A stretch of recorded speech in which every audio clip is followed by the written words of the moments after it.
And of course, plenty of things happening in our nation's capital. We'll go ahead and bring in our D.C. correspondent Raquel Martin to break down a few things when it comes to COVID-19 and our response as a nation. Raquel, it's about multiple times a week now that I'm hearing from viewers. When's the next time we're going to see a stimulus package? What is the latest update when it comes to any kind of coronavirus relief?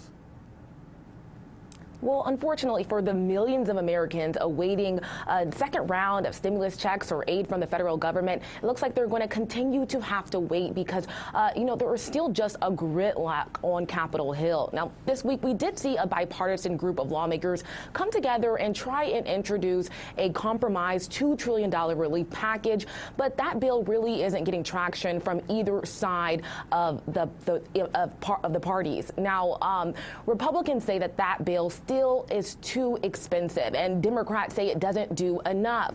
But the president did throw Democrats a bone earlier this week.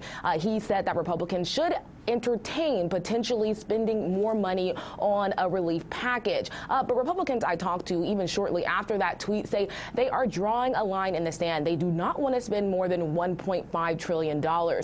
Democrats, on the other hand, are digging their heels even deeper, especially with the president now entertaining more spending, saying that they have no more room to compromise. Now, originally their bill was $3 trillion. They've already brought it down to $2 trillion, and they say they do not plan on going lower than that number.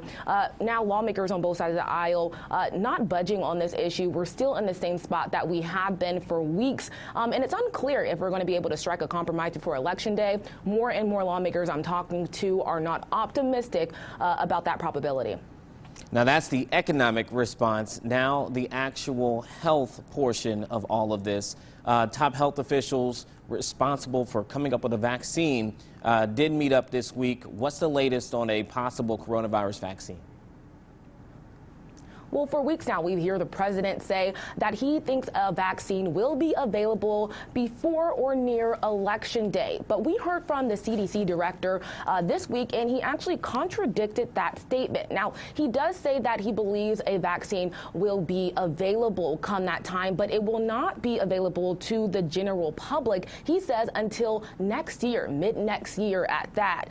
Now, the president pushed back on Redfield's comment, saying that he believes that he was confused, and went back to saying that he thinks a vaccine will be available, but also Redfield pushing back against the president, taking to Twitter and really emphasizing the fact that he believes that masks should be a higher priority for Americans to rely on right now as a safeguard against the virus than a vaccine, pointing to the fact that it will take some time for Americans to have access to it, for it to be distributed to the wider public. But again, some contradictory statements coming from the White House and from his top health officials on his coronavirus task force.